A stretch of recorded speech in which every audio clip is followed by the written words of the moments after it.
వద్దు. లహరి 6వ భాగం. ఆ రోజు పోస్టులో వచ్చిన లాయర్ నోటీసు చూసి అవాక్కయ్యాడు హరినారాయణ. అది గదాధర్ ఇచ్చిన నోటీసు. మగపిల్లలతో సమానంగా ఆడపిల్లలకి కూడా ఆస్తి హక్కు ఉంది కనుక హరినారాయణకు వచ్చిన డబ్బులోనూ ఇంటిలోనూ సుమతికి వాటా పంచమని గదాధర్ రాసింది. చదివి చాలా బాధపడ్డాడు. అది చదవమని కొడుక్కిచ్చాడు. గదాధర్ సొంత తెలివి కాదని వెనక నుంచి నెట్టింది వరుణ ఆమె తండ్రిని గ్రహించడానికి సోమనాథ్కి అట్టేసేపు పట్టలేదు. అతనికి వరుణ్ అంటే కలుగుతున్న విరక్తి ఈ నోటీసుతో పరాకాష్ఠకు చేరుకుంది. నువ్వు తొందరపడి ఏమీ జవాబు రాయకు నాన్న, నేను లాయర్ని కన్సల్ట్ చేసి బాగా ఆలోచించి మనం కూడా లాయర్ ద్వారానే జవాబిస్తే బాగుంటుంది అన్నాడు సోమనాథ్. హరినారాయణ బేలగా చూశాడు కొడుకు వంక. ఆ చూపు అతన్ని మొదలంట కదిలించి వేసింది. తన తండ్రి అర్ధాంతరంగా రిటైర్ అయ్యాడనే బాధతోనే కుమిలిపోతుంటే రాకరాక అందిన డబ్బుని గురించి ఇంత కక్కుర్తి ఇతరులకి, దాని వెనక ఎన్ని అప్పులున్నాయి, ఆడపిల్లల పెళ్ళిళ్ళు ఎలా జరిగాయి, కట్న కానుకలు లేకుండానే అయ్యాయా, ఇవన్నీ తెలియదా వరుణకి? ఈ ఇంటి కోడలై ఉండి ఏదో శత్రువు మీద కక్ష సాధించినట్లు సాధించడమా?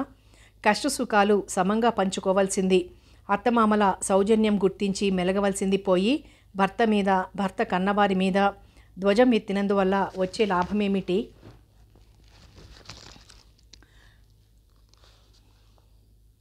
అది తనేమో పెద్ద ప్రఖ్యాతి అనుకుంటుందేమో కానీ ఎవరు విన్నా మెచ్చి మెడల్సు బహుకరించరు. ఒకసారి స్రవంతి కనిపిస్తే బాగుండు. తను ఈ మన క్లేశాలన్నీ చెప్పి హృదయభారం తీర్చుకునేవాడు. ఆమె నియమించిన వారు ప్రస్తుతంలో ఆమెను మించిన వారు ప్రస్తుతంలో తనకి స్వాంతనపరిచేవారు ఎవరుంటారు? చెప్పులు వేసుకుని బయటకు వచ్చాడు. ఆమె ఆఫీసు తనకి తెలుసు. ఒకసారి ఆఫీస్కి వెళ్ళి ఆమెను కలుసుకుంటే మంచిదేమో అనుకుంటూ బయలుదేరాడు సోమనాథ్. మీకోసం ఎవరో వచ్చారమ్మా అంటూ ప్యూన్ చెప్పిన మాట విని ఆశ్చర్యంగా బయటకు వచ్చిన స్రవంతి అన్నగారిని చూసి సంభ్రమాశ్చర్యానందాలలో మునిగిపోయింది. ఏమన్నయ్యా, బాగున్నావా అని అడిగింది ఆపేక్షగా. చెల్లెల్ని చూడగానే కళ్ళంబడి నీళ్లు తిరిగాయి సోమనాథ్కి. అది చూసి కంగారు పడింది. నాన్నగారు అమ్మ కులసాగా ఉన్నారా అని అడిగింది ఆదుర్దాగా. అంతా బాగానే ఉన్నారమ్మా, నీతో కాసేపు మాట్లాడాలని వచ్చాను అన్నాడు. ఒక్క క్షణం ఆలోచించి నేను పర్మిషన్ తీసుకొని వస్తాను ఉండన్నయ్యా అంది వాచి చూసుకుంటూ. అప్పుడు సరిగ్గా 2:30 అయింది టైము. ఎలాగో 5 గంటలకల్లా బయటపడుతుంది అనుకుంటూ లోపలికి వెళ్ళి మేనేజర్తో చెప్పి సెలవు తీసుకుని బయటకు వచ్చింది. ఇంటికి వెళ్దాం రా అన్నయ్య అంది. తల తాటించాడు సోమనాథ్. అదృష్టవశాత్తు బస్సు తొందరగానే వచ్చింది. ఇంటికి రాగానే వేడివేడి టీ అందించింది అన్నగారికి. నీ చేతి మీదుగా టీ తాగి ఎన్నాళ్ళైంది స్రవంతి అన్నాడు సోమనాథ్ ఆర్ద్రతగా అందుకుని. ఆ మాటకు స్రవంతి కళ్ళు చెమ్మగిల్లాయి. ఏదోలే అన్నయ్య, ఈనాటికి చెల్లెలు గుర్తుకొచ్చింది, వచ్చావు అంతే సంతోషం అంది జవాబుగా. నాకు నువ్వు గుర్తురాని రోజులేదు స్రవంతి, కానీ తెంపు చేసుకుని రాలేకపోయాను అంటూ టీ తాగి కప్పు కింద పెట్టాడు. వరుణ వెళ్ళిపోవడం దగ్గర నుంచి తండ్రికి డబ్బు రావడం, దానిపై వచ్చిన లాయర్ నోటీసు అన్నీ బీరుపోకుండా చెప్పి ఆ నోటీస్ చూపించాడు. అన్నీ వినేసరికి ఒళ్ళంతా బగబగా మండిపోయింది స్రవంతికి. నువ్వు నాతో రా అన్నయ్య, మనం కూడా జవాబు లాయర్ ద్వారానే ఇప్పిందాం అంది కోపం అణుచుకుంటూ.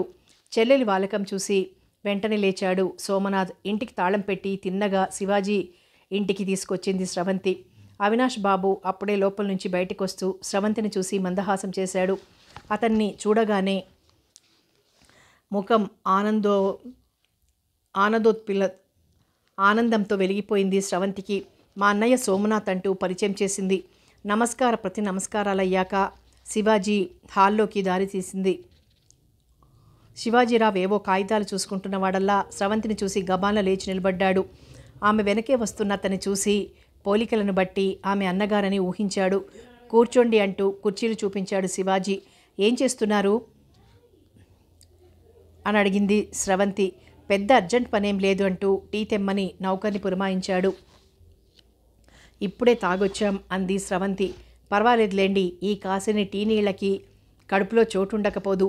మా అన్నయ్య సోమనాథ్ మీతో చిన్న పనుండొచ్చారు అంది స్రవంతి ఉపోద్ఘాతంగా. పని లేకుండా లాయర్ల దగ్గరికి డాక్టర్ల దగ్గరికి ఎవరొస్తారులేండి అంటూ నవ్వాడు శివాజీ. అదేం మాట, ఫ్రెండ్లీగా రావచ్చుగా, రావచ్చు కానీ రారు, రాబుద్ధి పుట్టదు అంటూ నౌకరు తెచ్చిన టీలు ఇద్దరికీ అందించాడు. టీ తాగాక ఇప్పుడు చెప్పండి అని అడిగాడు శివాజీ. తన భార్య వరుణ వెళ్ళిపోవడం, తన తండ్రికి డబ్బు రావడం అన్నీ వరుసగా చెప్పుకోవచ్చి తనకు అందిన లాయర్ నోటీస్ అందించాడు సోమనాథ్. మీరు దానికి తగిన ఘాటైన జవాబివ్వాలి అంది స్రవంతి. మీ నాన్నగారికి వచ్చిన అమౌంట్ ఎంతో చెప్పాడు సోమనాథ్.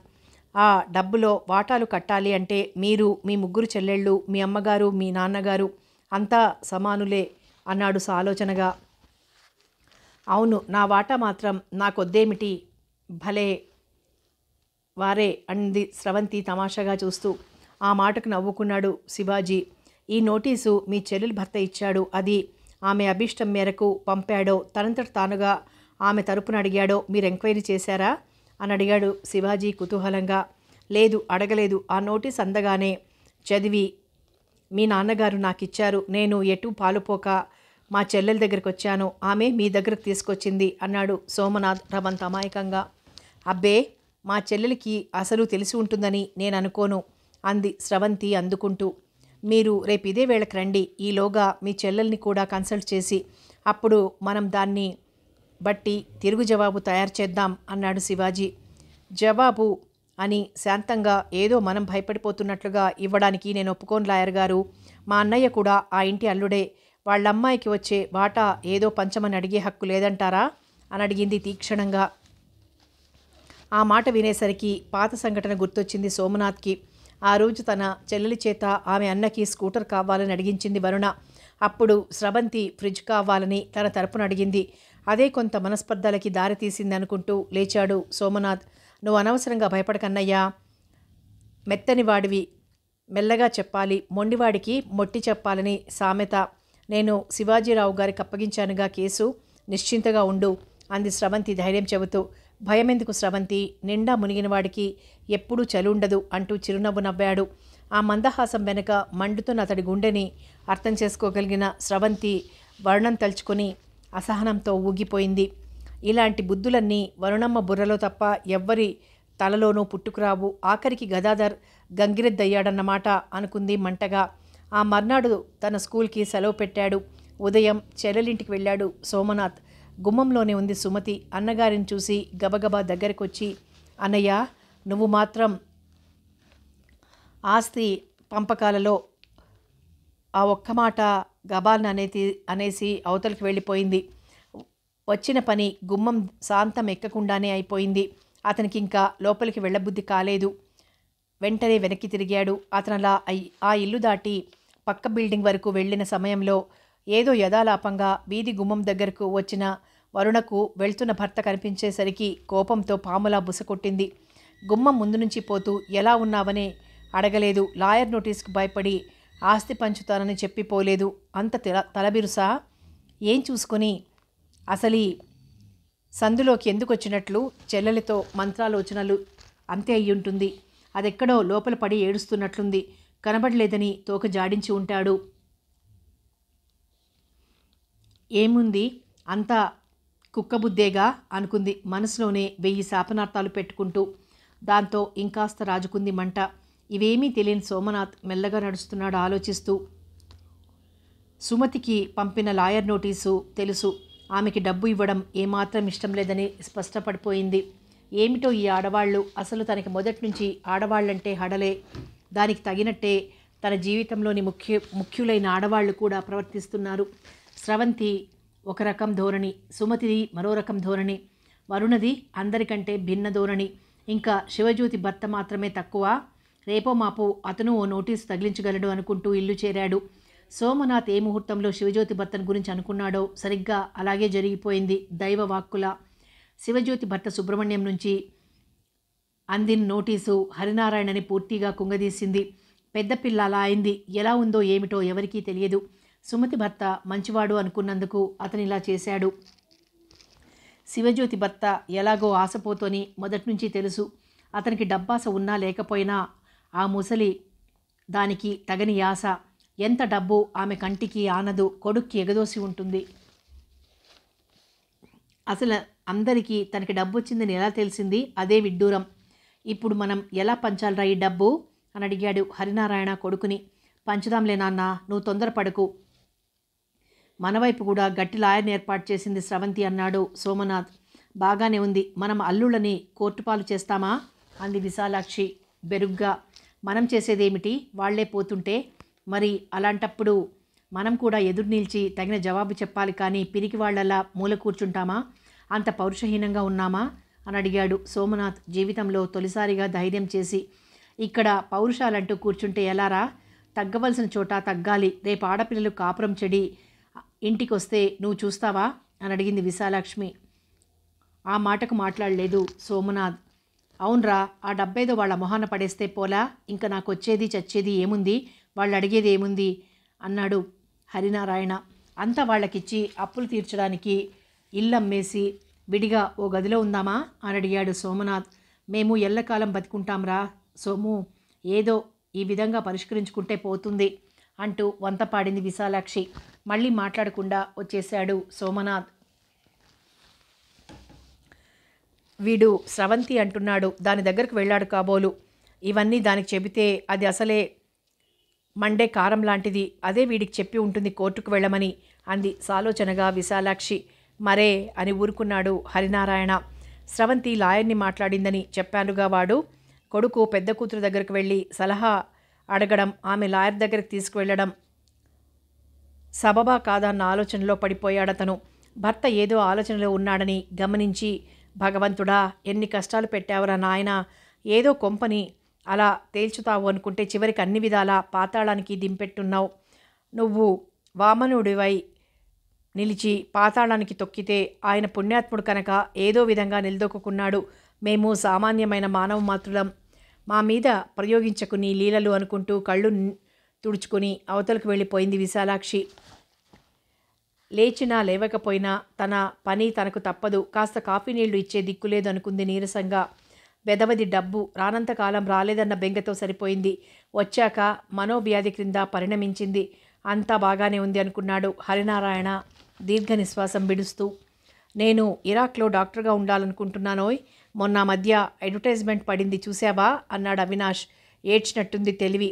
ఒక్కొక్క డాక్టర్ని తయారు చేయడానికి ₹1,00,000 ఖర్చు చేస్తోంది మన ప్రభుత్వం. ఇక్కడ సొమ్ము తిని అక్కడ పనిచేస్తారా అంటూ ఎదురు ప్రశ్న వేశాడు శివాజీ.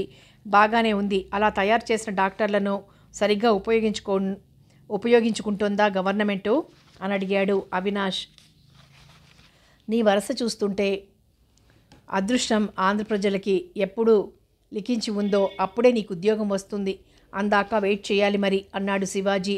ఈలోగా నాకు రిటైరింగ్ ఏజ్ వచ్చేస్తుంది. ముసలాడినై అప్పుడేం సేవ చేస్తాన్రా, ఇంకా ఇంటి దగ్గరే కూర్చో అంటారు. ఇంకా నా అప్పుల బాధ ఎలా తీరుతుందంటావు? అప్పులు అని నెత్తి నోరు బాదుకునే బదులు స్రవంతిని పెళ్లి చేసుకోవచ్చుగా టపీమని అడిగాడు శివాజీ. స్రవంతినా అన్నాడు మెల్లిగా. అవును స్రవంతినే. పూర్ణిమ వాళ్ళ ధోరణి చూసావుగా, ఇంకా దేనికట వాళ్ళని గురించి పాకులాడేది. నేను ఆమె డబ్బు కోసం భ్రమపడి చేసుకున్నాను అనుకోదా అని అడిగాడు అవినాష్. అవన్నీ తీసి అవతల పెట్టు. నీకు స్రవంతిని పెళ్లి చేసుకోవడం ఇష్టమో కాదో చెప్పు ముందు అన్నాడు పట్టుదలగా శివాజీ. స్రవంతి అంటే ఎవరికిష్టం ఉండదు అని చలోక్తి విసిరాడు అవినాష్. రైట్, అయితే వెళ్ళి స్రవంతికి చెప్పేయమంటావా అని అడిగాడు శివాజీ ఉత్సాహంగా లేచి నిలబడుతూ. అప్పుడేనా నేను ఆర్జనపరుడిని కావాలి. అప్పుడు మరి పూర్ణిమ వాళ్లతో చెప్పేయమంటావా సంబంధం క్యాన్సిల్ అని? అది ఆలోచిస్తున్నాను. మనంతట మనం క్యాన్సిల్ అనడమా, అది కూడా వాళ్ళ నోటి వెంటే అనిపించి మనదేం లేదనిపించుకున్నాక స్రవంతిని చేసుకోవడం మంచిదని నా అభిప్రాయం. అట్నుంచి నరుక్కు రావాలంటావు అంతేగా? అవినాష్ నవ్వి ఊరుకున్నాడు. అయితే అతను మటుకు భారతావనిని వదిలి వెళ్లే ప్రయత్నం మానలేదని గ్రహించి, కానీ ఏది ఎవరికి ఎలా రాసి ఉంటే అలాగే జరుగుతుంది. తన రాత ఏదో తను కనిపెట్టగలిగాడు కనుకన ఎవరి విషయంలోనైనా తను చెప్పి చూడటం వరకే, మిగిలిందంతా పైవాడికే వదలాలి. ఎవరు పసిపిల్లలు కారు ఓ మొట్టికాయ వేసి తను చెప్పింది వినేలా చేసుకోవడానికి. అంతా ప్రాజ్ఞులే. లక్షాధికారిణి స్రవంతి, నేడో రేపో పెద్ద డాక్టర్ అవబోయేవాడు అవినాష్. తనలాగే సెకండ్ హ్యాండ్ కార్ను నెట్టుకుంటూ అలాగే జీవితాన్ని కూడా తోసుకుంటూ అతి నిర్లిప్తంగా రోజులు దొర్లించేవాడు. తను ఎక్కడ ఉంటే ఏం, ఏదో పురుష లక్షణం కుంటుపడకుండా ఓ లాయర్ అన్న పేరుంది, అది చాలు అనుకుంటూ యువతలకి రాబోతూ ఒకసారి స్రవంతికి కూడా చెప్పిరా, ఇలా ఇరాక్ పోయే ప్రయత్నంలో ఉన్నాను అని. ఆమె సలహా కూడా వినడం నీకు మంచిది అంటూ చెప్పి బయటికి వెళ్ళిపోయాడు. అవును, ఒకసారి వెళ్ళి రావాలి అనుకుంటూ తను లేచాడు అవినాష్. క్యాలెండర్ కేసు చూసి నా చెల్లెలు పెళ్ళై ఇన్నాళ్లైంది, ఆమెకి వడ్డీ కూడా కట్టలేకపోయాను అనుకున్నాడు సిగ్గుపడుతూ. తన దగ్గర ఏముందని కడతాడు అనుకున్నాడు భారంగా. కనీసం ఆ విషయం ఆమెకి చెప్పడం భావ్యం అనుకుంటూ ఆ సాయంత్రం ఆమె ఆఫీస్ నుంచి వచ్చే సమయం చూసుకుని స్రవంతి ఇంటికి బయలుదేరాడు అవినాష్. అతను వచ్చేసరికి అప్పుడే ఆమె ఆఫీస్ నుంచి వచ్చి కాళ్ళు చేతులు కడుక్కుని టీ తాగుదామని కప్పులో పోసుకుంటూ ఉంటే అవినాష్ గుమ్మంలో కనిపించాడు. అతన్ని చూడగానే ఆమె హృదయం అనిర్వచనీయమైన ఆనందానికి లోనైంది. సమయానికి వచ్చావన్నమాట అన్నాడు ఆమె చేతిలో టీ కప్పు చూసి. ఆ కప్పు అతనికిచ్చి మిగిలిన టీ తను మరో కప్పులోకి వంచుకుంది. ఏమిటి విశేషాలు అని అడిగింది స్రవంతి. వేరే ఏమున్నాయి, నేను ఇరాక్లో డాక్టర్గా ఉందామని ప్రయత్నిస్తున్నాను అన్నాడు ఉపోద్ఘాతమేం లేకుండా. ఇండియా మీద ముఖం మొత్తిందేమిటి? ముఖం మొత్తలేదు, మోజుంది, కానీ అన్నీ డబ్బు ముందు దిగదుడిపే కదా. అక్కడ 30-40 వేల వరకు నెలకి సంపాదించుకోవచ్చు. మీ బాకీ అలాంటి ఎత్తు లేకపోతే ఎలా తీరుతుందంటారు? అయితే నా డబ్బు కోసమా మీరు అక్కడికి పోయి పనిచేసేది? అదొక్కటే కాదు, మా నాన్నగారి కోరికలు 2. ఒకటి, మా చెల్లెలికి మంచి సంబంధం కుదరడం.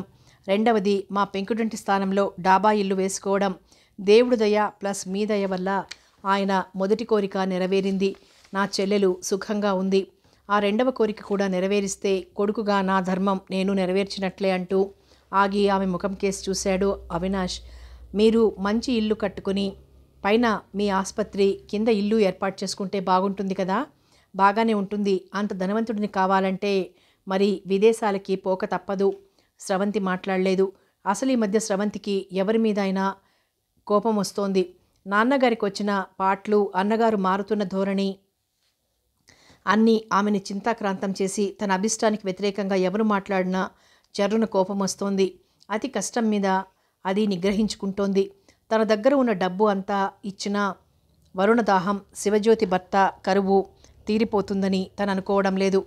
అయినా ఇదేదో తేలేదాకా తన డబ్బు విషయం ఎందుకు చెప్పాలి, కోర్టులో తేల్చుకుందామని అంటున్నారు అటువాళ్ళు ఇటువాళ్ళు కూడా. అదే మంచిది.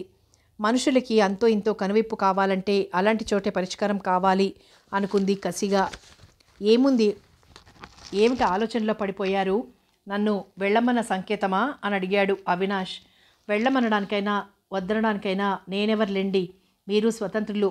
మీ ఇష్టం ఎలా ఉంటే అలాగే జరుగుతుంది రవంత పెడసరంగానే అంది స్రవంతి. అమ్మో, స్రవంతికి కూడా సాధించడం వచ్చన్నమాట. అయితే తను ఎమర్జెన్సీ కేసుని గుర్తించి తప్పుకోవడమే శ్రేయస్కరం అంటూ లేచి నిలబడ్డాడు. స్రవంతి లేచి నిలబడి మీరు వెళ్ళబోయే ముందు ఒకసారి కనిపించండి అంది. తప్పకుండా. అసలు ఇంకా ఆ ఉద్యోగం నాకేనన్నా ఖాయం కాలేదు. నా అభిప్రాయం చెప్పాను. ఒక ఉద్యోగం ఉంటే దానికి 2-3 వేల దరఖాస్తులుండే ఈ రోజుల్లో ఆ ఉద్యోగం నాకే వస్తుందన్న గ్యారంటీ ఏముంది? ఇలా వెళ్దామనుంది అని చెప్పాను. దానికే మీకు కోపం వచ్చినట్లుంది అన్నాడు మెల్లగా. అతని శాంత స్వభావానికి నిజంగా అభినందించకుండా ఉండలేకపోయింది. అతని సరళ సంభాషణతో పూర్తిగా కోపం హరించుకుపోగా, ఏమో మీకే ఆ ఉద్యోగం రావచ్చు. ఎవరి నుదుట ఏం రాసి ఉందో ఎవరు చూడొచ్చారు అని అడిగింది నవ్వుతూ స్రవంతి. గుడ్. స్రవంతి అలా నవ్వుతూ అందరినీ దీవిస్తూ ఉండాలి. అప్పుడే ఆమె చైతన్య స్రవంతిలా ఉంటుంది అందరికీ అంటూ నవ్వి వస్తానంటూ చెయ్యి ఊపి వెళ్ళిపోయాడు అవినాష్. ఏమిటో ఈ లాయర్ గారు తను ఆనాడు చెప్పిన మాట డాక్టర్ గారు చెవిన వేసినట్టు లేదు. చెప్పి ఉంటే ఒక పక్క ప్రేమపూరితమైన మాట మాట్లాడకపోయేవాడా? అందరే అనవసరంగా అతని ముందు తన మనసు వెల్లడించి లోకువైందేమో అనుకుంది సందేహంగా స్రవంతి. వారపత్రిక అందుకుని చదువుకోబోతూ ఒకసారి బయటకొచ్చింది స్రవంతి. ఈ మధ్య తన అన్నయ్య సోమనాథ్ వచ్చి చాలా రోజులైంది. శివాజీ కూడా కనిపించడం లేదు. పోనీ ఒకసారి ఇంటికి వెళ్ళి తండ్రిని తల్లిని చూసొస్తే. ఎందుకు వెళ్ళాలి? ఎన్నిసార్లు అన్నయ్య వచ్చాడు? పోనీ ఒక్కసారైనా రామ్మా అని పిలిచాడా? ఏదో అతని అవసరం కోసం వచ్చాడు, తనని పిలవడానికి కాదు. ఆనాడు తనంత తను గుమ్మంలోకి వెళ్తే జరిగిన మర్యాదలు తను మర్చిపోతేగా.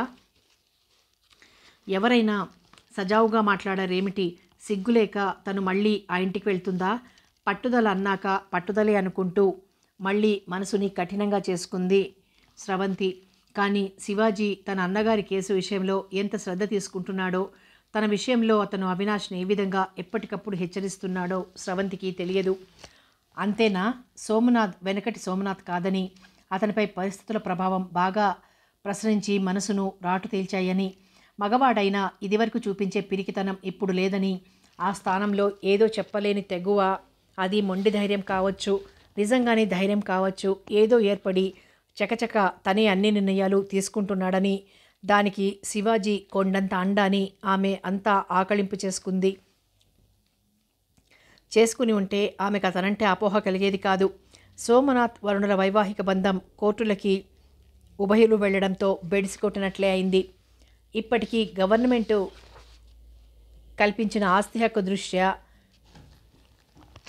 తమ వంతు వాటా తమకి న్యాయంగా అప్పగించలేదు కనుక కోర్టు వారు తగిన విధంగా న్యాయం ప్రసాదించాలని సుమతి దాఖలు చేసిన అర్జీని ఆ రోజే విచారించేది. దానికి సమాధానం లాయర్ శివాజీరావు సాయంతో రాటుదేలిన సోమనాథ్ రెడీగానే ఆలోచించి పెట్టుకున్నాడు. హరినారాయణ బోన్లో నిలబడ్డాడు. క్రాస్ ఎగ్జామిన్ ప్రారంభమైంది. మీ పేరు? హరినారాయణ. మీ ఉద్యోగం? 55 కల్లా ఖచ్చితంగా పదవీ విరమణ చేసిన ఒక ప్రభుత్వ ఉద్యోగిని అన్నాడు సులోచనాలు సవరించుకుంటూ. హరినారాయణ. మీ ఆస్తి ఎంత? ఒక చిన్న ఇల్లు గవర్నమెంట్ వారిచ్చింది, అన్నీ కలుపుకొని ఇచ్చిన 20,000.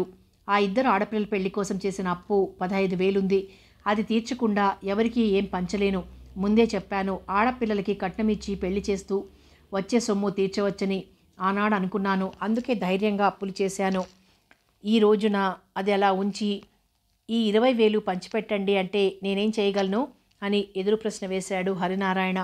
ఆడపిల్లకి పెళ్లి చేయడం కన్నతండ్రి బాధ్యత. ఎలా పెళ్లి చేశాడు అన్నది కాదు పాయింట్. ఇల్లు కుదోపెట్టినా, డబ్బు వడ్డీలకు తెచ్చినా అవన్నీ పెళ్లాడిన భర్త కుటుంబానికి అనవసరం. ఎలాగైనా తిప్పలు పడని, దొంగతనాలు చేసినా, దోపిడీలు చేసినా మాకేం నిమిత్తం లేదు.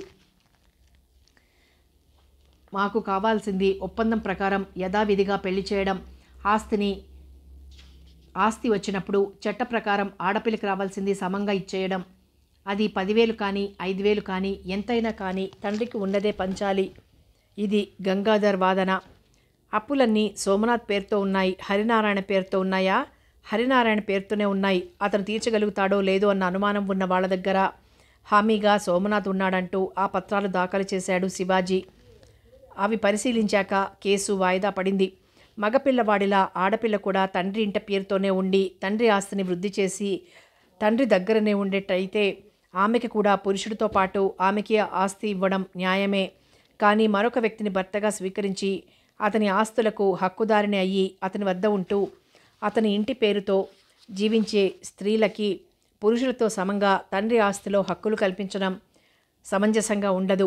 ఆడపిల్ల మరో వ్యక్తిని పెళ్లి చేసుకుంటే అతను ఉమ్మడి కుటుంబంలోని ఆస్తి పైన బ్రతకడానికి హక్కులు కల్పించబడతాయి. అదే ఒక మగవాడు ఆడదాన్ని చేసుకుని కూడా ఆ స్త్రీ తాలూకా ఉమ్మడి కుటుంబంలోని ఆస్తిపై హక్కుదారుడు కాలేడు. అంచేత పురుషునికి కూడా భార్య తాలూకు ఉమ్మడి ఆస్తిపై బ్రతికే హక్కు, ఆర్థిక సమానత్వం కల్పించిన నాడే స్త్రీలకి వారసత్వపు ఆస్తిలో హక్కు ఉంటుంది. గదాధర్ ఎలా మా ఆస్తిలో వాటా కోరుకుంటున్నాడో ఆ విధంగానే నేను కూడా సుమతి తరపున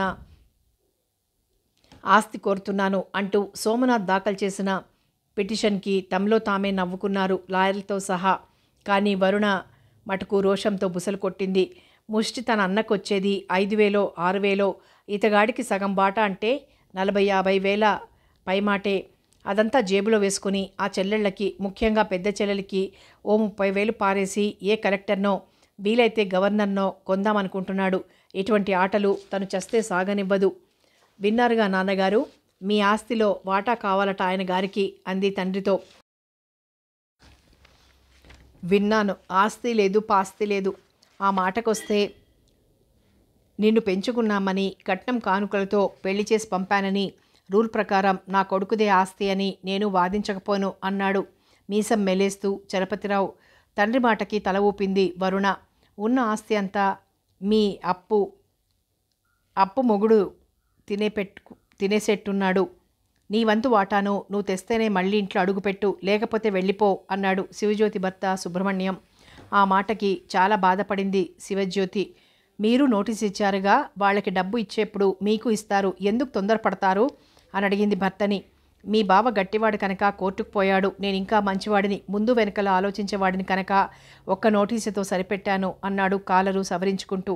మరే మంచి మాట అన్నావు. 25,000 30,000 ఇస్తామంటే మేము కాదనుకొని మీ కుటుంబాన్ని మీ సాంప్రదాయాన్ని చూసి నీ అందానికి మురిసిపోయి వాడు నిన్ను కట్టుకున్నాడు. చివరికి చిప్ప చేతికి వచ్చేట్టుంది వాడికి. మాకు నీ తరపున వచ్చే డబ్బు అణా పైసలతో సహా వస్తేనే నిన్ను ఇంట్లో ఉండనిచ్చేది, లేకపోతే నీ బాబు దగ్గరే ఉండు అంది కావమ్మ ఖరారుగా. శివజ్యోతి చికాకుగా యువతలకొచ్చేసింది. మా అక్క స్రవంతి నిజంగా చాలా అదృష్టవంతురాలు. ఎవరి పోరు లేకుండా సుఖంగా బ్రతుకుతోంది. పిల్లకి 16 వచ్చేసరికి పెళ్ళో అనుకుంటూ అమలు చేస్తారు. వేలకి వేలు ముక్కు మొహం తెలియని వాడి దగ్గర ఓ 10 నిమిషాలు కూర్చోబెట్టి కట్నం కానుకలు మాట్లాడి పెళ్లి చేసి అవతలికి నెట్టేస్తారు. ఆ తర్వాత ఆ పిల్ల ఎలా ఉందో అని ఆలోచించిన పిల్ల కష్టాలు పడుతున్నా ఏదో సర్ది చెప్పి ఇంటికి రాకుండా చూసుకుంటారు. మళ్ళీ కొడుకు కోడళ్ళకి ఇంటి దగ్గర దడిసిపోయి లోకానికి బెడిసిపోయి ఎదిగిన ఆడపిల్లల తండ్రికున్నంత బెదురు ఇండియాలో ఎవ్వరికీ ఉండదనుకుంటాను. అదే నాకు డిగ్రీ చేతిలో ఉంటే వీళ్ళు పంపించేదేమిటి, వీళ్లతో మళ్ళీ మాట్లాడకుండా తనే పోయేది. పస్తున్న గొంతులో నీళ్లు పోసేందుకు దిక్కు లేకుండా అల్లాడిపోయేవాళ్ళు అనుకుంది కసిగా శివజ్యోతి. ఇక్కడ శివజ్యోతి అలా అనుకుంటుందో సరిగ్గా అలాగే అనుకుంటోంది సుమతి కూడా. ఈ స్వార్థం మూసబోసుకుంటున్న వరుణమ్మని అంతకంటే కక్కుర్తిరాయుడు చలపతిరావుది. ఈ ఇద్దరి మధ్యల్లా మారిపోయిన గదాధర్ని తలుచుకుంటున్న కొద్దీ తనకి నకసిక పర్యంతం ఒళ్ళు మండిపోతోంది. అసలు ఈ ఇంట్లో అరగడియ కూడా తనకి ఉండబుద్ధి కావడం లేదు. మళ్ళీ వెళ్ళి తండ్రినెత్తినే ఎక్కాలి కదా అన్న తలంపుతో ఓర్పుగా ఇక్కడ భరిస్తోంది. కానీ ఏదో ఆసరా ఉంటే ఇక్కడెందుకు ఉండటం? మా నాన్న ఇచ్చే డబ్బు వీళ్ళ మొహాన పడేసే కంటే ఆ డబ్బు బ్యాంకీలో వేసుకుని ఏ టీచర్గా బతికినా రోజులు వెళ్ళమారకపోవు. ఏదో మూల టీ స్టాల్ పెట్టుకున్నా బతకొచ్చు అనుకుంది కసిగా సుమతి. గదాధర్ ప్రేమలో ఎంత నిజాయితీ ఉందో ఇప్పుడిప్పుడే తెలుస్తోంది. వెనకటి అనురాగం కూడా నటనేనేమో. అక్క పని హాయి ఎవరి అదిలింపులకి బెదిరింపులకి దడవక నిక్షేపంగా బతుకుతోంది. తనకి చెప్పించినట్టు నాకు కూడా చదువు చెప్పించి ఉంటే ఎంతో బాగుండేది. తనకి నిశ్చయంగా తన వారు అన్యాయం చేశారు అనుకుంది కళ్ళొత్తుకుంటూ. కాలపురుషుడికి ఎవరి బాధలతోటి ఆవేదనలతోటి నిమిత్తం లేదు కనుక తన దారిన తను సాగిపోతూనే ఉన్నాడు. డాక్టర్ అవినాష్ విదేశాలలో ఉద్యోగాల కోసం ప్రయత్నాలు ప్రారంభించాడు. ఆసుపత్రి పెట్టుకుంటానంటూ తన దగ్గరికి డబ్బు కోసం ఎప్పుడెప్పుడు వస్తాడా, 4 కడిగి పారేద్దాం అని రెడీగా ఉన్నారు పూర్ణిమ, ఆమె తండ్రి. అవినాష్ బాబు గారికి మీ నాన్నగారు వృద్ధులైపోయారు. మీరు ఒక్కగానొక్క కొడుకు అయ్యుండి విదేశాలకు వెళ్ళిపోతే ఆయన చూసే దిక్కేది? మీ చెల్లెలు దగ్గరలేక మీరు దగ్గరలేక ఎవరండి ఆయనకి కాచిపోసేది? నా మాట విని నేను డబ్బిస్తాను. ఆ పెంకుటింటి స్థానంలో మంచి మేడ వెయ్యండి. మీ నాన్నగారి కోరిక తీరుతుంది. పైన కాపురం ఉండి కింద డిస్పెన్సరీ పెట్టుకోవచ్చు. నా మాట మీద మీకేమాత్రం గౌరవం ఉన్నా ఈ ఉత్తరం అందగానే రండి స్రవంతి. ఆ ఉత్తరం అందుకుని ఆలోచనలో పడ్డాడు అవినాష్. కొంత డబ్బు వాడిన వాడికి మరికొంత డబ్బు వాడకానికి అభ్యంతరాలేముంటాయి? ముందు తన పరిస్థితులే అలాంటివి. ఈ విధంగా స్త్రీధనంతో పైకి రావాలని తన ముఖాన రాశాడు దేవుడు. తప్పుతుందా? ఆ రోజు సాయంత్రం దాకా ఆలోచించి చివరికి స్రవంతి చెప్పినట్టే చేద్దామనుకుంటూ లేచాడు. ఆమె ఆఫీస్ నుంచి వచ్చే టైంకి బయలుదేరాడు. అతను వస్తాడని రావాలని కోరుకుంటూ టీనీళ్లు పడేసింది స్రవంతి. ఆమె కోరిక మన్నించినట్లు ప్రత్యక్షమయ్యాడు అవినాష్. అతన్ని చూడగానే ఆమె ముఖంలో ఒక్కసారి 100 ట్యూబ్లైట్లు వెలిగాయి. రండి, మీకోసం ఎదురు చూస్తున్నాను అంటూ ఆహ్వానించింది స్రవంతి. ఆమెను చూసి మందహాసం చేస్తూ కుర్చీలో కూర్చుని, మీకు స్రవంతి అని చక్కని పేరు పెట్టి మీ వాళ్ళు ధన్యులైపోయారు అన్నాడు అవినాష్. నా పేరుని గొప్పతనం కనీసం మీరొక్కరైనా గ్రహించినందుకు చాలా థ్యాంక్స్ అంది చిలిపిగా. మీ టీ గుమగుమల చూస్తుంటే ఎప్పుడెప్పుడు టీ తాగుదామా అనిపిస్తోంది అన్నాడు. ఆ మాటకు నవ్వి గబగబా టీ కలిపి పెద్ద గాజు గ్లాసులో తీసుకొచ్చిచ్చింది. డబుల్ కోటానా అన్నాడు అందుకుంటూ. మరే, మీకు బాగా స్ట్రాంగ్గా తగలాలంటే ఏదైనా డబుల్ కోటా తప్పనిసరి. అందుకే అప్పుల సముద్రం కూడా డబుల్ కోటా అవుతోంది. ఈతగల సత్తా ఉన్నవాడికి త్రిబుల్ కోటా అయినా ఇబ్బంది లేదు అని జవాబిచ్చింది స్రవంతి నవ్వుతూనే. టీ తాగడం పూర్తి అయ్యే వరకు ఎవరూ మాట్లాడుకోలేదు. గ్లాస్ కింద పెట్టి ఇప్పుడు అసలు విషయానికి రండి అన్నాడు అవినాష్. వచ్చాను, చెప్పండి. మీరు ఆర్థిక సహాయం చేస్తారని ముందుకొచ్చారు, బాగానే ఉంది. చచ్చిపోతున్న గుక్కెడు నీళ్లు పోయడానికి ముఖం చూసుకునే ఈ రోజుల్లో మీరిలా లక్షలకి లక్షలు నాకు ఇవ్వడానికి ముందుకు ఎందుకు వస్తున్నారు? మా చెల్లెలి పెళ్ళికి తీసుకున్న డబ్బు అసలు కాదు కదా, వడ్డీ కూడా చెల్లు పెట్టడం లేదు నేను. ఇంకా ఇంకా ఇచ్చి ఆ రుణం తీర్చుకోలేని పరిస్థితుల్లో పడేస్తారా అని అడిగాడు అవినాష్. రుణం అనే పదం మన మధ్య లేకుండా అదంతా మీదే అని మీరు భావించి తీసుకోవచ్చుగా. ఎలా తీసుకుంటానో? నాది అనే ఆ డబ్బుకి వారసురాలు నాది అయితే ఆ డబ్బు నాదవుతుంది, కానీ మిగిలినవి ఎవరి దగ్గర తీసుకున్న రుణగ్రస్తుడనే. పోనీ ఆ వారసురాలిని మీదానిగా స్వీకరించవచ్చు కదా. స్వీకరించే ముందు ఆవిడ మనసు గెలవాలిగా. ఆవిడ మనసియ్యందే ఇంత చేస్తానని ఎందుకు ముందుకొస్తుంది అని ఎదురు ప్రశ్న వేసింది స్రవంతి. ఆ మాటకు చటుకుని కుర్చీలోంచి లేచాడు అవినాష్. ఆమె దగ్గరగా వచ్చి ఆమె భుజం మీద చెయ్యి వేసి నా కళ్ళలోకి సూటిగా చూస్తూ ఆ మాట చెప్పాలి మరి అన్నాడు చిరునవ్వు నవ్వుతూ. అనుకోని అతని చర్యకు గుండె విచిత్రంగా స్పందించింది స్రవంతికి. తల వంచుకొని అతని కేసు ఓరగా చూసింది. ఆ చూపు సంధించి వదిలిన మన్మధుని పుష్పబాణంలా అతని గుండెల్లో దూసుకుపోయింది. నీలాంటి అద్భుత సౌందర్యవతి సహృదయరాలు నాకు మనసివ్వడం అంతకంటే అదృష్టం ఏముంది అన్నాడు ముఖాన పడిన ఆమె ముంగురులు సవరిస్తూ. మీరు వెళ్ళడం మానుకున్నట్టేగా, ఇంకా ఏం వెళ్తానో?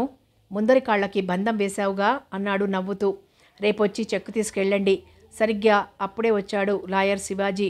వండర్, అవినాష్ బాబు ఇక్కడ దర్శనమిచ్చారేమిటి అన్నాడు లోపలికొస్తూ. అప్పిచ్చువాడు వైద్యుడు అన్న పద్యం గుర్తులేదు?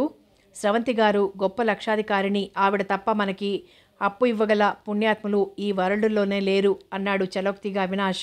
ఆవిడ డబ్బిచ్చేది నువ్వు స్వీకరించేవాడివి అన్న మెట్టు నుంచి మరో మెట్టు అధిరోహిస్తే నేను సంతోషిస్తాను అన్నాడు శివాజీ కూర్చుంటూ. ఆ మాటకు స్రవంతి తల వంచుకుంది సిగ్గుతో. ఇప్పుడు ఆ విషయమే మాట్లాడదామని వచ్చానన్నాడు అవినాష్.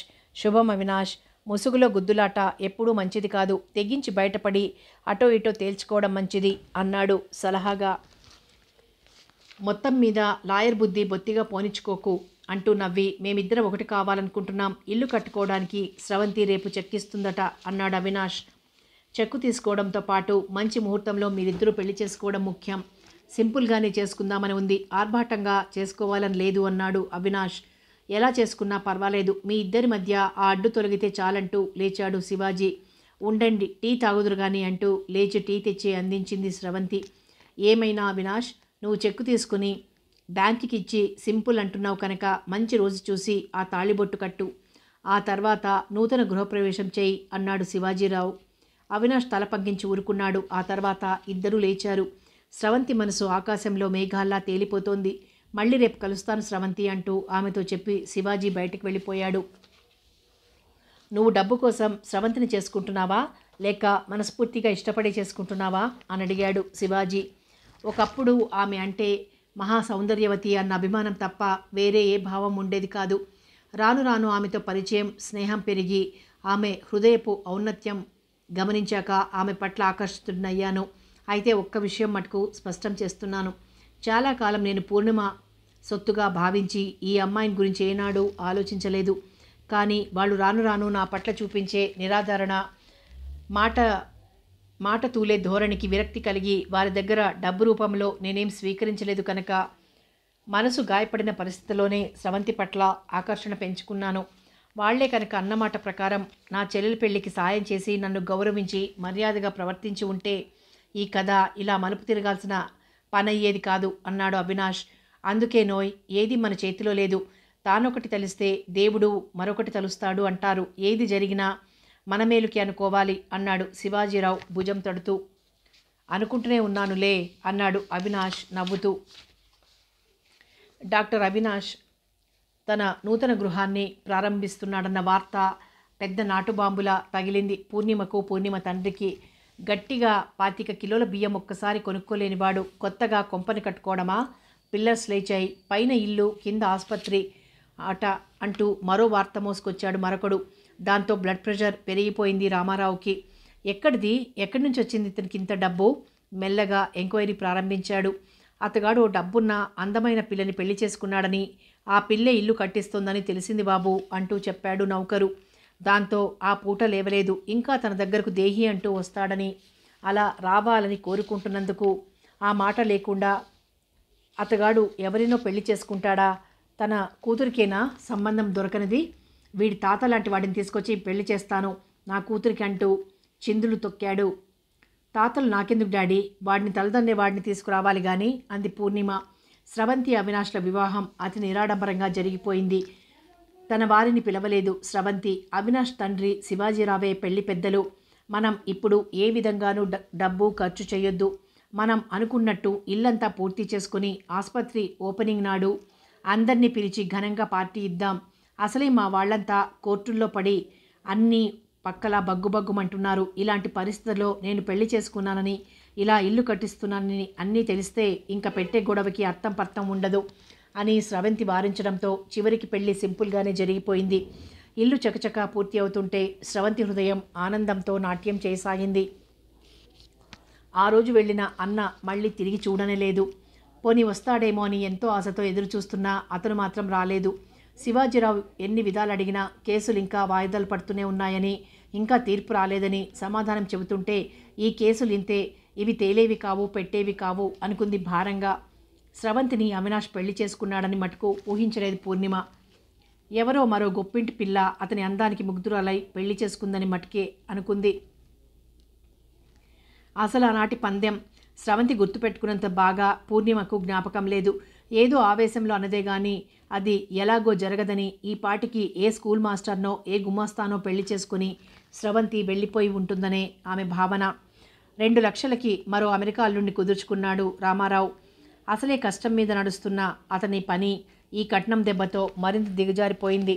లాంఛనాలు, పెళ్లి ఖర్చులు అన్నీ కలిపి మరో 1,50,000 అయ్యేసరికి అతని పని పూర్తిగా నడుం విరిగినట్లయింది. ప్రతిదీ ఆర్భాటం, గొప్ప కోసం ప్రారంభించేసరికి బాగా కూరుకుపోయాడు.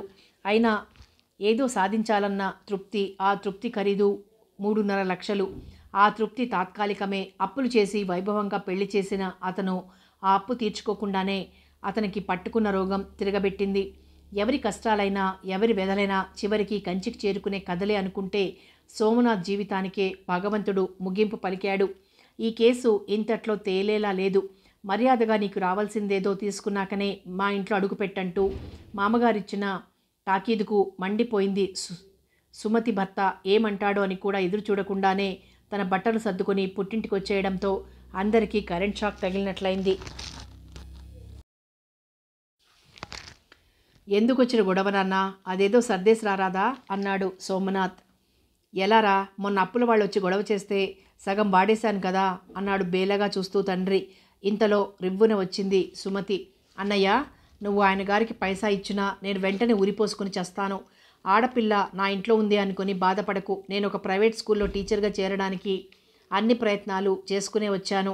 ఆ ఇంటికి నేను మీరిచ్చే డబ్బు తీసుకుని వెళ్ళడం అనేది కల్లా.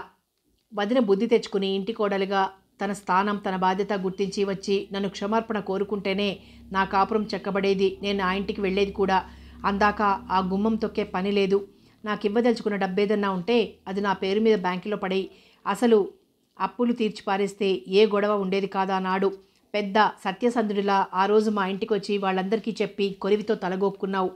సత్యవాక్య పాలకుడైన హరిశ్చంద్రుడికి ఆ యుగంలోనే చివరికి ఆయన సత్యసంధతకి వల్లకాడు వస్తే ఈ కాలంలో నీ ధర్మనిరతికి పుట్టగతులుంటాయా? తిండి తింటావా? చివరికి ఆ కాటి కాపరి అయితే నువ్వు కోర్టు పాలయ్యావు. ఊరికే మీ నీడని చూసి మీరు భయపడటం మానేయండి. ఇరుగు పొరుగులు అనుకుని పోతారని బాధపడతావా? వాళ్ళు ఏమన్నా అంటే వెళ్ళి మా అమ్మాయిని అడగండి అని చెప్పు. దానికి జవాబేదో నేనే చెప్తాను అంది ఖరారుగా. ఏం చెప్పినా నోరెత్తకుండా అతి మెతకగా ఉండే ఆడపిల్ల ఇంత ఘాటుగా జవాబిచ్చేసరికి అంతా అదిరిపడ్డారు. ఇన్నాళ్ళు స్రవంతే నోటు దురుసుది అనుకున్నా ఇప్పుడు ఇది కూడా అలాగే తయారైంది అంది విశాలాక్షి. భర్త కొడుకు ఉండగా సుమతి అవతలికి వెళ్ళగా చూసి, పరిస్థితులే మనుషులని అటు పిరికివారిగానో ఇటు ధైర్యస్తులుగానో చేసి పారేస్తుంటాయి. పుట్టుకతోనే గయ్యాళి వాళ్ళు కొందరు ఎలాగో ఉంటారు. ఇలా మెతక వాళ్ళు మధ్యలో కరుకు తేలిపోయారంటే దానికి వాళ్ల పరిస్థితుల ప్రభావమే. ఆ సత్యం గ్రహించగలిగిన సోమనాథ్ తల్లికేం జవాబు చెప్పలేదు. తన్ని నిలువెత్తు ధనమిచ్చిన సుమతి అత్తవారింటికి వెళ్ళదు అని అప్పుడే గ్రహించాడు. వరుణ రాదు, అది కూడా తనకు తెలుసు. మనిషి జన్మెత్తాక ఎవరికైనా అంతో ఇంతో ఆశ ఉండటం సహజమే. కానీ ఇలా గుళ్ళో లింగాల్ని కూడా మింగేస్తాం. అదే దురాశ పాతకులకు. దానికి సాయం అగ్నికి వాయువు లాంటిది. అహంభావం, గయ్యాళితనం కూడా ఉంటే ఆ ఆడది సజావుగా ఎలా కాపురం చేస్తుంది? అంచేత వరుణ రాదు. ఆమె గారు రాదు సరికదా. తనకే ఇప్పుడు ఆమె కావాలనిపించడం లేదు. అసలు రాకపోయినా పర్వాలేదనిపిస్తోంది. అలా విసిగిపోయింది మనసు. ఇంకేం అతుకుతుంది? విశాలాక్షికి మటుకు గుండెదడ ఎక్కువైంది. సుమతి వచ్చేసినట్టే శివజ్యోతి కూడా వచ్చేస్తే ఇంకా ఆడపిల్లలు అత్తవారిళ్లకు వెళ్ళిన సుఖమేముంది? పరువు ప్రతిష్టలేముంటాయి? ఇది ఆవిడ బాధ. కథ కొనసాగుతుంది.